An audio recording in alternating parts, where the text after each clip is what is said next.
السلام عليكم ورحمة الله وبركاته. ودنيا تكبراتشو شتاتو ቤተሰቦች እንዴት ናችሁ? ሰላም ናችሁ? እኔ ጋር ሁሉ ሰላም ነው። አላህ Subhanahu Wa Ta'ala በያላችሁበት ሰላማችሁን ያብዛልኝ፣ ሀገራችንንም ሰላም ያድርግልን እያልኩኝ ዛሬ አዲስ ቪዲዮ ይዤላችሁ መጥቻለሁ። ይሄ ቪዲዮ ደግሞ ላይክ ሼር እንድታረጉት ፈልጋለሁ ማለት ነው። በተለይ ኩዌት ሀገር ያላችሁ እባካችሁ ራሳችሁን ጠብቁ። የምነግራችሁ ነገር ኩዌት ሀገር የተከሰተ ነገር ነው። ይሄም ደግሞ እንዴት ተደረገ መሰላችሁ? እኔም ጋር ሁለት ፊሊፒን ሰራተኞች አሉ። እነሱን ያሳዩኝ ዛሬ ነው የደረሳቸው ማለት ነው። እሱ ምንድነው ፊልፊታችሁ ላይ እንደምታዩት እኔ ግን አላሳያችሁም፣ አደበዝዘዋለሁኝ። ለምን በጣም የሚዘገንን ነገር ስለሆነ ዩቲዩብም ስለማይፈቅደው አደበዝዘዋለሁኝ። እሱ ምንድነው እቺ ፊልፊታችሁ ላይ ፎቶዋን አደርግላችኋለሁኝ፣ የሞተችዋ ሰራተኛ ማለት ነው።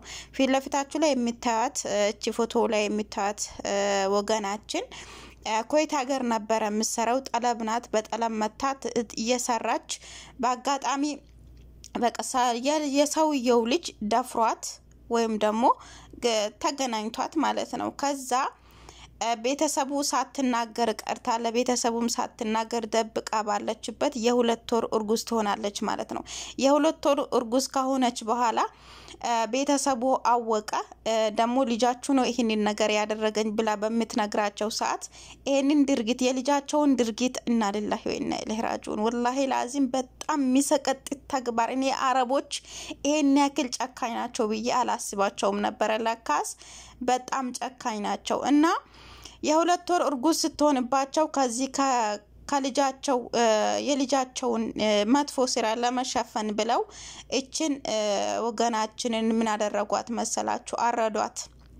አንገቷን ከነ ፊቷን በቃ ግማሽ ፊቷን አረዷትና ወላሂ እሱ የሁለት ወር እርጉዝ የሆነችን ሴት ማለት ነው። አስቡት እንግዲህ አረዷት። ከዛ በኋላ አርዷትም አልበቃቸውም። ካረዷት በኋላ እንደገና ያረዷትን ቦታ ወስተው እሳት ላይ ነው ያቃጠሏት ማለት ነው። ወላሂ ለአዚም በጣም ሚዘገንን። እኔ እነሱ ቪዲዮ ላይ የሚያወሩት እነሱ ሲነግሩኝ በጣም ነው ወላሂ ልቤ ያመመኝ፣ ያለቀስኩኝ ያልኩት ማለት ነው። ደሞ ሲታዩት ወላሂ እኔ ግን አደበዝዘዋለሁኝ እንዳለ ጭንቅላቷን የተቆረጠችውን ምናምን ያሳያሉና ከዛ በኋላ የሁለት ወር እርጉዝ ስትሆንባቸው ከዛ ፊታቸው ከነፊቷ አንድ በቃ ግማሽ ፊቷን ቆርጠው ከዛ እሷል በቃ ብሏቸው እንደገና እሳት አግለው ወይም ደግሞ ፍሩን ላይ ወስተው አቃጠሏት። ከዛ በኋላ ደግሞ ወስተው ዙባላ ስር ጣሏት ማለት ነው። ከዛ በኋላ ደግሞ ዙባላ የሚጥል ወይም ደግሞ ዙባላ አጠገብ የነበረ ሰው አግኝቷት ለፖሊስ ተወቀመ። ፖሊስ ደግሞ መጥቶ አነሳት ማለት ነው። አንስቶ ደግሞ ወደ ፊሊፒኖች ያሉበት የፊሊፒን እንትን ሬዛ የሚረከቡ ሰዎች መተው አነሷት። ከዛ በኋላ ደግሞ ያደረጉትን ነገር በነ ቪዲዮ ያሳያሉ ማለት ነው። እንዴት አድርገው እንዳረዷት ምን እንዳደረጓት ቪዲዮ ላይ ይታያል። ግን እኔ አደበዝዘዋለሁ። ለምን ብትሉ ለናንተም በቃ ጭራሹን ዩቲዩብም ስለማይፈቅደው በጣም ነው የሚያሳዝነው። እባካችሁ ኩዌት ሀገር ያላችሁ የኛ ልጆች እኛ እኮ የሚያዝንልን የለም ማለት ነው። ለኛ የሚጮህልን መንግስት የለም። እኔ ወላሂ ላዚም ፊሊፒኖች በጣም ነው የቀናሁባቸው። ለምን ብትሉ ይሄንን ነገር ካደረጓት በኋላ ይሄንን የሰማ መንግስታቸው ምን እንዳደረገ ነግራችኋለሁ ማለት ነው። እቺታችን ግን በጣም በሚያሳዝን በሚዘቀጥጥ ሁኔታ ነው የተገደለችው። ታርዳ እንደገና በሳት ተቃጥላ ሁለት ሞት ነው የሞተችው። እንደገና ልጇ እንደገና እሷ እንደገና ታርዳ እንደገና እሳት ላይ ተቃጥላ ግማሽ ፊቷ ተቃጥሏል፣ ግማሽ ፊቷን ቆርጦታል ማለት ነው። በጣም ሚሰቀጥጥ ተግባር ነው። እና እባካችሁ እንደዚህ አይነት የሚደረግበት ቤት ካለ ወይም ልጁ እንትን በቃ በመጥፎ አይን መጥፎ ተግባር ያለባቸው ከሆነ ወደ ሀገሬ አሳፍሩኝ ወይም ደግሞ ከዛ ቤት ጥፉ ነው ምለው። ወላ አትቀመጡ። የሆነ ነገር ቢያጋጥመው የልጃቸውን አይብ ለመሸፈን ብለው ሰራተኛዋን ያረዷት። አስቡት እንግዲህ በጣም ነው ያሳዘነችኝ ወላሂ ላዚም። ልጅ አላት አሉ። በጣም የሚያሳዝን ተግባር ነው። እና እባካችሁ ኩዌት ሀገር ያላችሁ ራሳችሁን ጠብቁ። በጣም አረቦች አስባችሁታል? እንደዚህ ሲደረግ ይሄንን የሰማ መንግስታቸው ምን እንዳደረገ ታውቃላችሁ? ፊልፊታችሁ ላይ የምታዩት መክተብ ላይ ወይም ደግሞ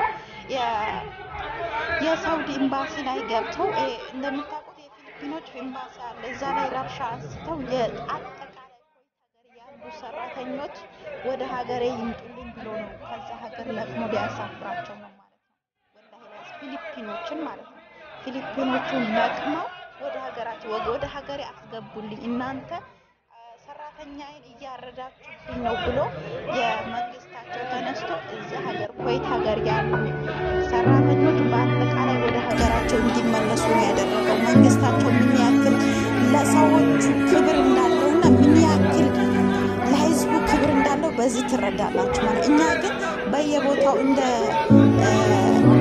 እንስሳ እየተገደልን እየታረድን ግን የሚጮህልን የሚያዝርልን የለም ማለት ነው። ግን እኔ በጣም ነው ያስደሰተኝ። በጣም መንግስታቸው ምን ያክል ለህዝቡ ክብር እንዳለውና ምን ያክል ህዝቡን እንደሚወድ የህዝቡ ችግር እንደሚያስቸግረው በዚህ ያስታውቃል። ወላሂ በጣም ችግር ፈጥረው ነው እዛ ጋር አሁን እየተጫጩኸው ነው። እኔ ግን ድምፁን አጥፍቼው ነው እንጂ እዛ ላይ ረብሻ ነው የፈጠሩት። ወላሂ ላዚም የፊሊፒን ህዝቦች ኤምባሲ ላይ ረብሻ ፈጥረው አጠቃላይ ሰራተኛዬ ወይም ደግሞ የእናንተ ሀገር ያለ ህዝብ በአጠቃላይ ወደ ሀገር ይግባልኝ ብሎ ኤምባሲ ላይ ረብሻ አንስቷል ማለት ነው። ይሄ ደግሞ ምን ያክል ለህዝቡ ክብር እንዳለውና እኛ ግን ከነሱ ምን ያክል ርካሽ እንደሆንን ከሀገርም በዚህም ይሄው ስደት ላይ እንደረከስን ስለሚያውቁ ምን ያክል እንደሚያመናጭቁን ለነሱ ደግሞ ምን ያክል ክብር እንደሚሰጧቸው ምን ያክል ደግሞ እንደሚያከብሯቸው ከዚህ ትረዳላችሁ ማለት ነው። ለምን መንግስታቸው ስለሚያከብራቸው መንግስታቸው ስለሚቆረቆርላቸው እነሱም ይተከብረው የሆነ ችግር ቢያጋጥማቸው እንኳን በቃ የሆነ መፍትሄ የሚያገኝላቸው መንግስት ነው ያላቸው። እኔ በጣም ነው የቀናሁባቸው። ከኛና ከነሱ ህዝብ ስታነጻጽሩት በቃ እኛ እኮ ርካሽ ነን። በቃ የሚፈልገን የለም የሚጮህልን የለም። በስደት ሀገርም አንዷ ትታገታለች አንዷ ትታረዳለች። ለኛ ግን ሚልልን የለም ማለት ነው። እቺ አንድ ሰራተኛ ይሄ ነገር አጸያፊ ድርጊት ስለተደረገባት والله العظيم ይሄው የሳውዲ ሀገር ላይ ኤምባሲያቸው ረብሻ አንስቶ ሰራተኛዬን ወደ ሀገር ያስገባልኝ ብሎ ተነስቷል ማለት ነው። ይሄንን እስኪ እናንተ ምን ትላላችሁ? እስኪ እናንተስ ምን ትላላችሁ? እስኪ የናንተንም ሐሳብ አስተያየታችሁን ኮሜንት ላይ ፈልጋለሁ ማለት ነው። እኔ ግን መንግስታቸውን በጣም ነው ያደነኩት። ምን ነው የኛ መንግስት እንዲበሆነልን ምንየና የኛ መንግስት እንደዚህ በተቆረቆረልን ምን ያክል ህዝባችን በተከበረ ምን ያክልስ እኛ በደስታ የሰው ሀገሩም ሆነን በክብር ነበር ምን ኖረው ማለት ነው። والله لازم በጣም ነው ያደነኳቸው። እና እናንተስ ምን ትላላችሁ? ኮሜንት ላይ ሐሳብ አስተያየታችሁ ሀባይ በቅርታ እንደምታቆጣረበት ነኝ ሴትዋ ጠራችኝና እናንተ ሐሳብ አስተያየታችሁን ኮሜንት ላይ አስቀምጡልኝ። እኔ ግን በጣም ነው ያከበርኳቸው። በቃ መንግስታቸው ስለሚያከብራቸው ነው እዚህ ሀገር ዘና ብለው በጊዜ ገብተው ወደ ክፍላቸው በጊዜ ይተኛሉ በጊዜ ያርፋሉ። ብራቸው ትንሽ አይቆይባችም። ካኔ ማለት ነው والله لازم ነው ምላችሁ እኔ አሁን ምሰራበት ቤት 2 ፊሊፒኒዎች አሉ እንደነገርኳችሁ ማለት ነው። እነሱ አንዷ በ3 ወር አንዴ ነው የምትቀበለው። በ3 ወር አንዴ ትቀበላለች አንዴ በ2 ወር ትቀበላለች።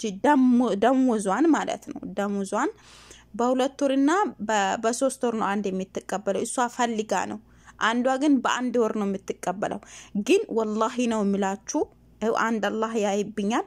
የሷ ሄዳ ሰውየውን ብሬን ፈልጋለው ካለችው والله አንድ ደቂቃ አይቆይም ይሰጣታል። እኔ ግን እኔ ከሴቷ ነው የሚፋጠጠው። ለምን ሴቷ ናታ ያመጣችኝ እኔ ሄጄ ሴቷን ስላ ሰውየውን ይለዋለው ትለኛለች። ደሞ ሄጄ ስጠይቃት አይ ሰውየው ሄዷል። والله ይሄው ብሬን ይያልኩኝ ሳምንት ሙሉ ነው ምቆጥረው። በሳምንት በኋላ እየጮኩ ተናድጄ ወይም ቤት ሄዳለው ስላት ነው ቶሎ ምስትሰጠኝ። والله ነው ምላችሁ። እነሱን ግን በአንድ ጊዜ ሄደው ከተናገሩ ወዳው ነው የሚያውሉት የሚፈልጉትን እነሱ ጋር ያስቀራሉ የሚፈልጉትን ያውላሉ ማለት ነው።